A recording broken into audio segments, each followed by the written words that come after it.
All right, so let's look at lab number 9, which is on op-amp circuits.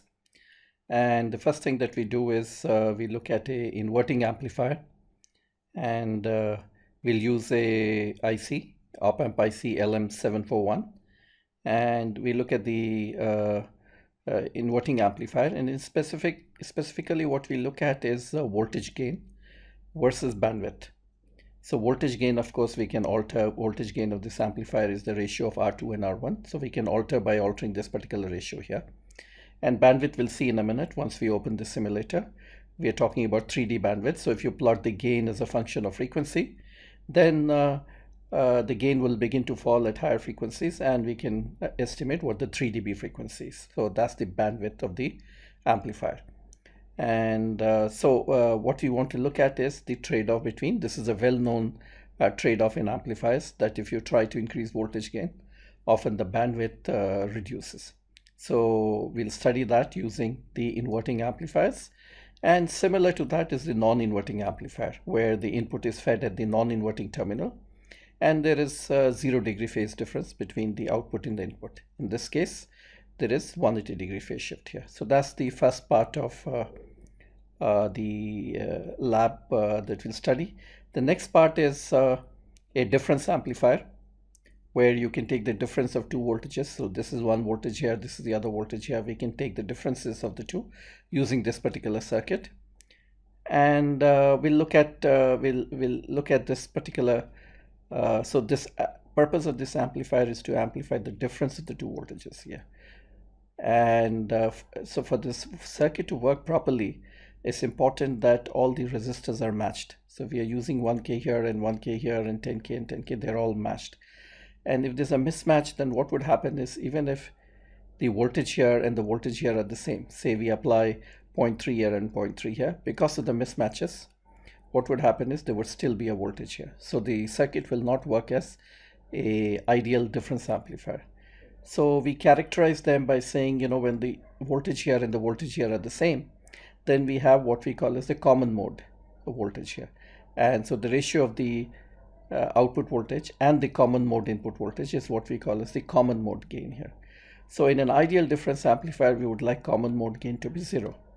And so anyway, we'll study that, this particular one, and look at the impact of resistor tolerances on the common mode gain.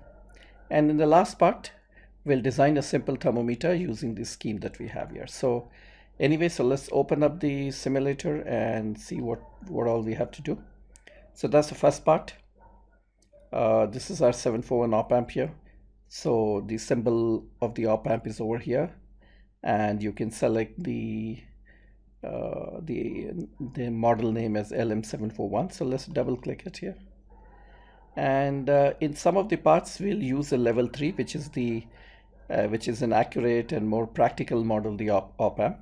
And in some parts, we'll change it to level 1, which is the ideal model here, ideal op-amp model, where the gain is very, very high and input resistance is very high and things like that here. Okay, so it's an ideal op-amp, the kind of an op-amp that you're familiar with in the theory that you've learned.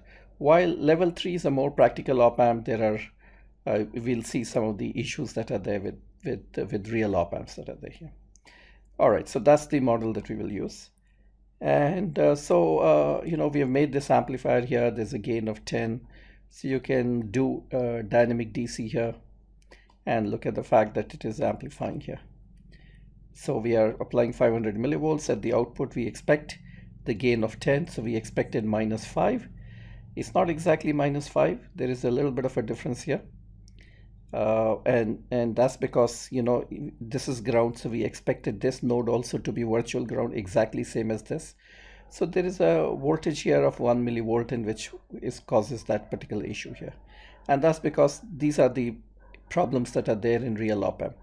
Now, if I double click it and I make it level 1, an ideal model here, that issue will disappear. Note that this voltage is almost 0 here, and the output is exactly -5 here. So if you have 500 millivolt input here, the output is -5 here, right? So that's what we understand from the ideal op-amp.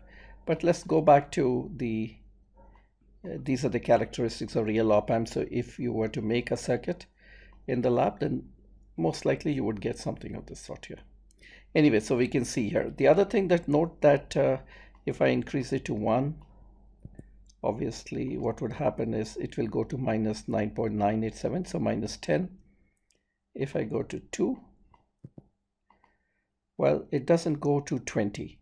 We had expected 2 to go to minus 20. It doesn't go because the output voltage is limited by the supply voltages here.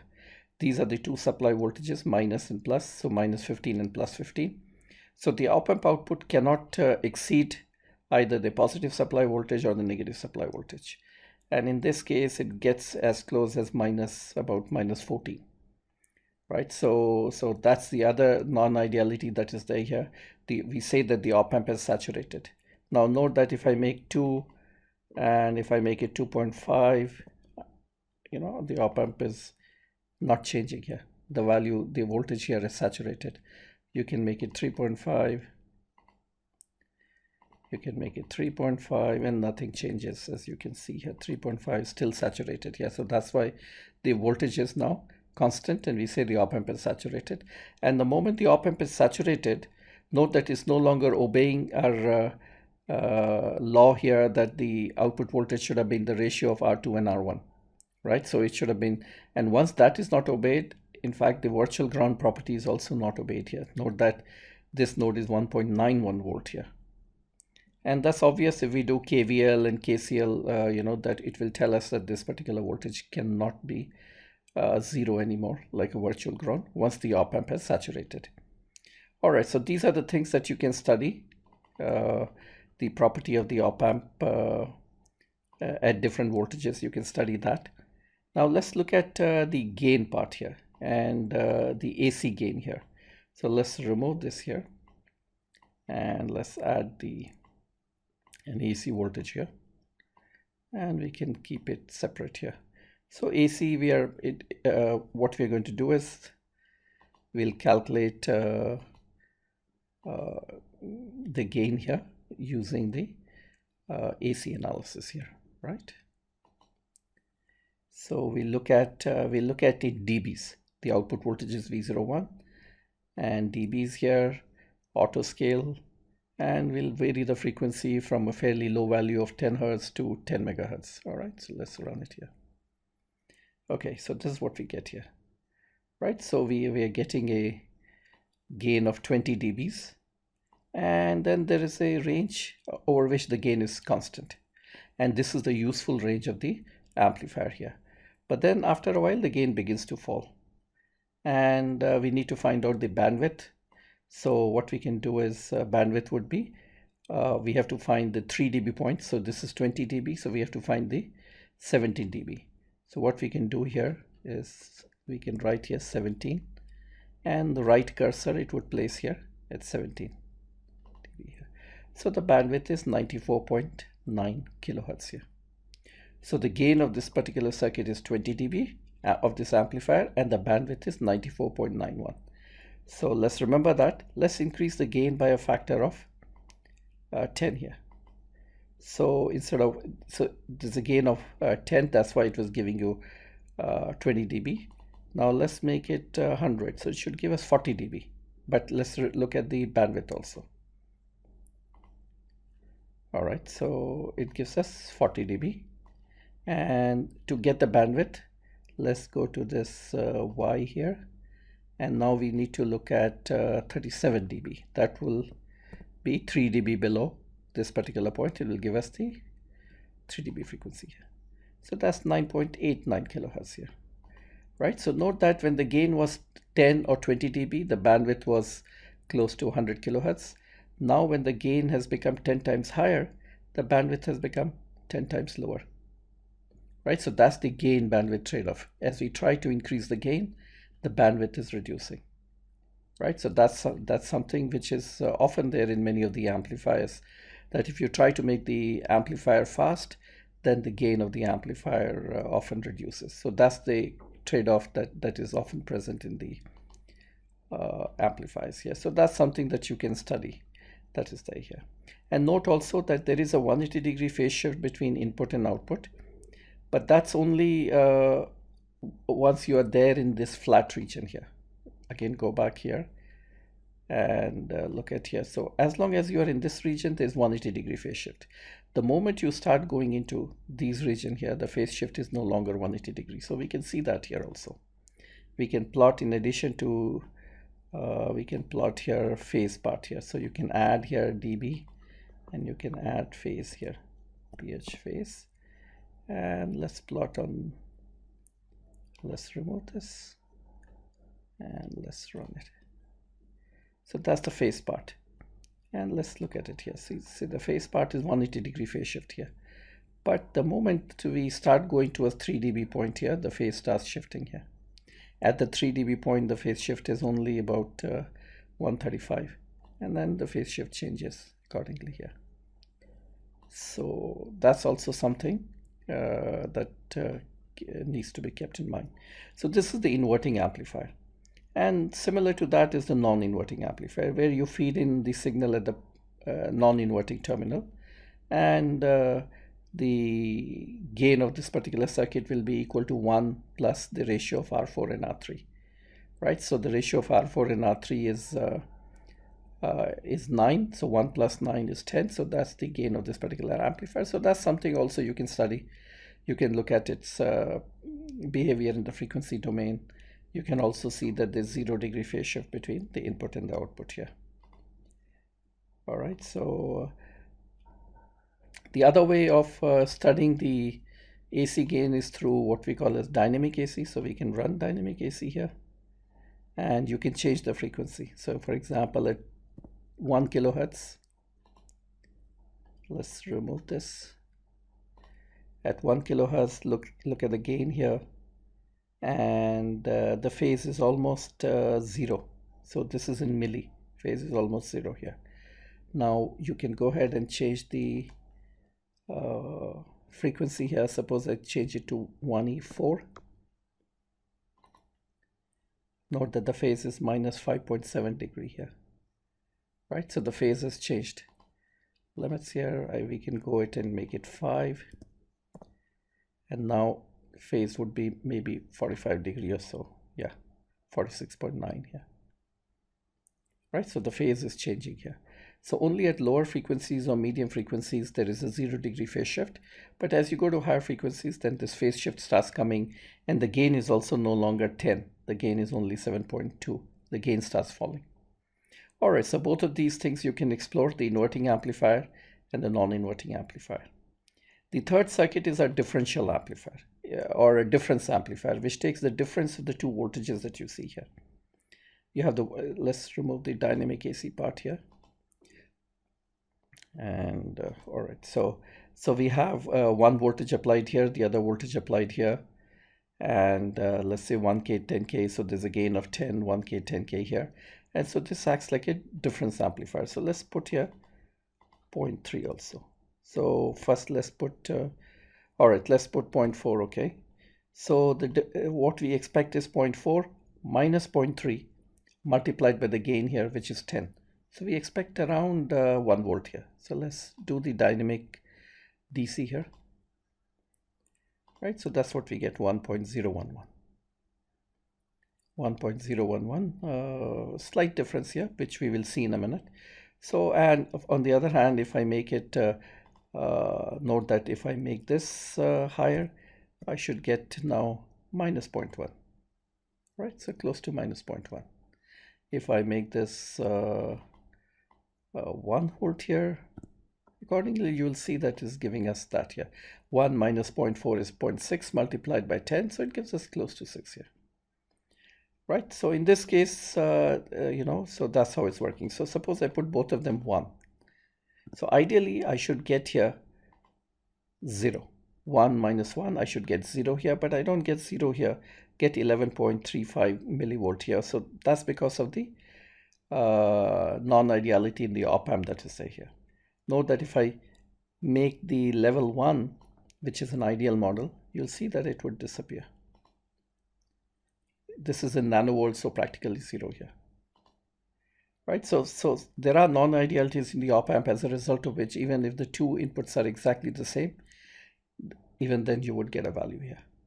But more serious problem with this particular circuit is that the resistors that you have are not perfect resistors. So if you were to make this particular circuit in the lab and you put one here and you put one here, and then you look at the output here, right? The ratio of the output to the input, any of the inputs, we call it the common mode gain. And so we would expect a common mode gain to be 0 in an ideal difference amplifier. But what we would see in this case, we are putting one here, and we are saying is negligible because we have taken an ideal op-amp. But even if you have an ideal op-amp, the resistors have tolerances. So one way of evaluating this is, let's remove this here. Let's remove dynamic DC for a moment. So one way of looking at that, because of the resistor tolerances, how much common mode gain do we have? That is, even if the two inputs, we know that if the two are different, if this is different from this, then of course the difference of the two gets multiplied by the gain here and appears over here. But besides that, even when the two voltages are the same, even then I will get an output here. That's called the common mode gain.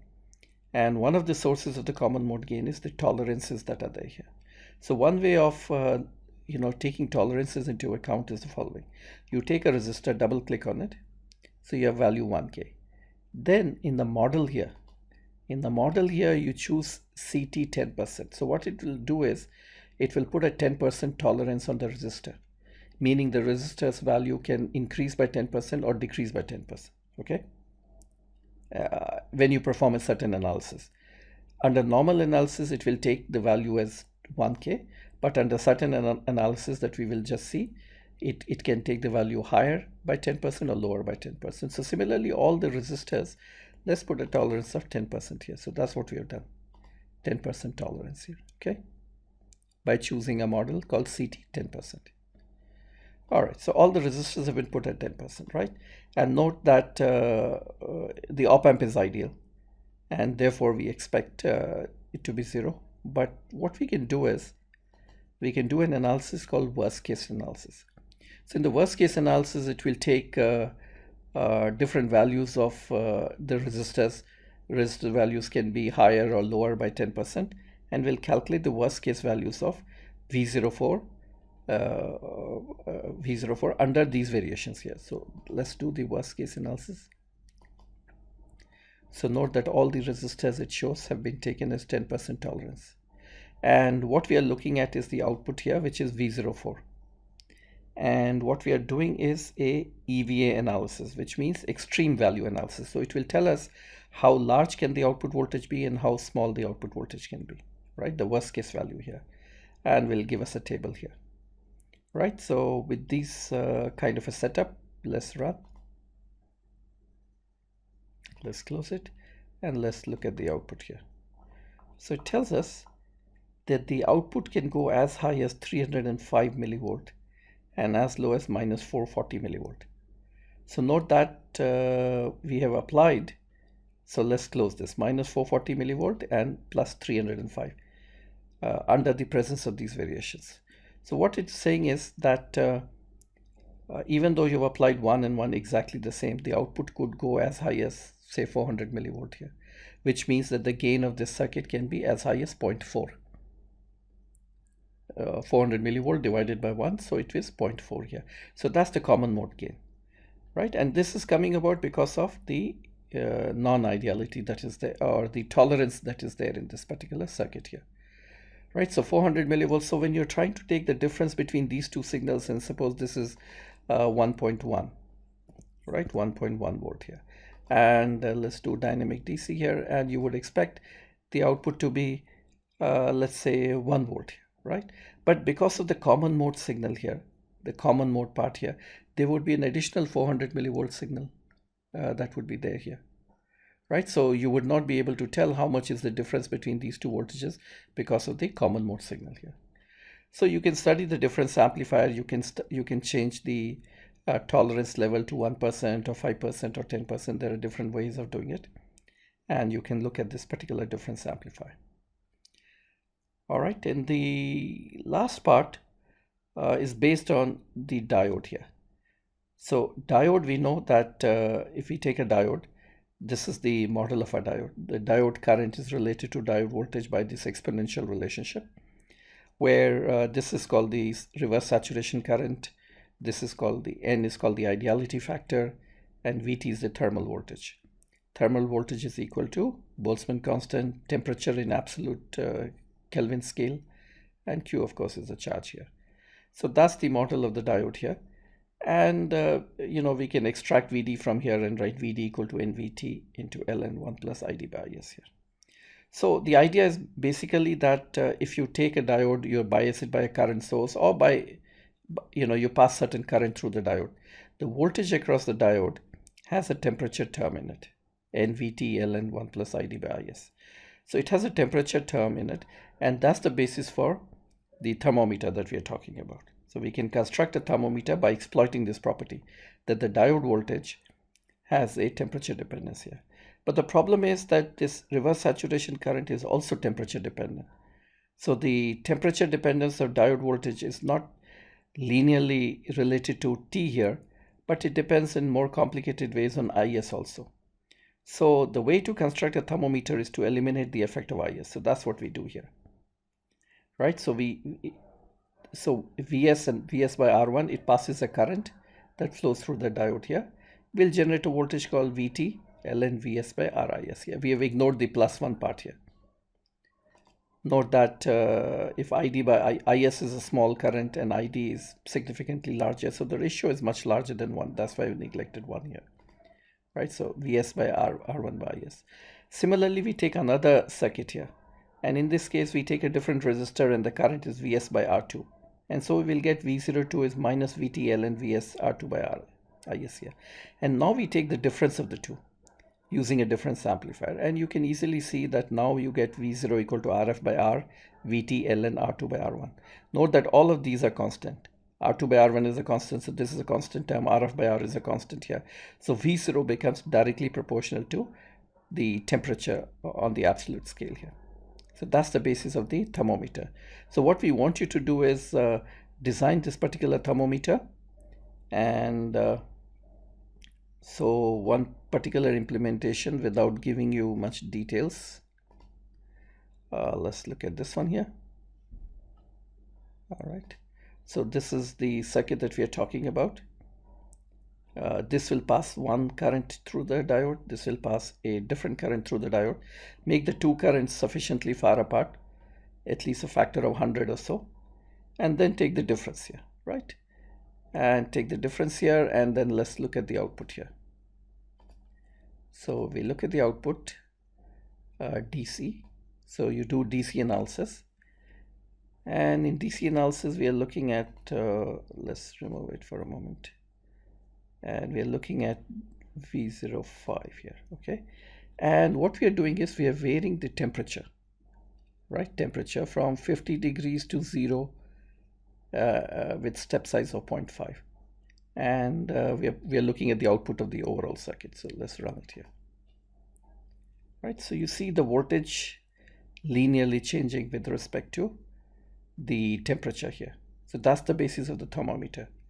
Now, if I do some more processing, so if I take my output voltage, subtract a DC quantity 1.124 and multiply it by, let's say, 25.2, right? Some scaling. Let's plot that. So we get the following. So at 0 degrees, we get 0 voltage here. At 20 degrees, let's look at the value here.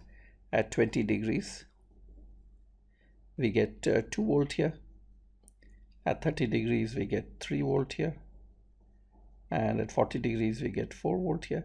So the idea is that by simply reading the voltage output, we can know what the temperature is in degrees Celsius here. So what we want you to do is design this particular circuit.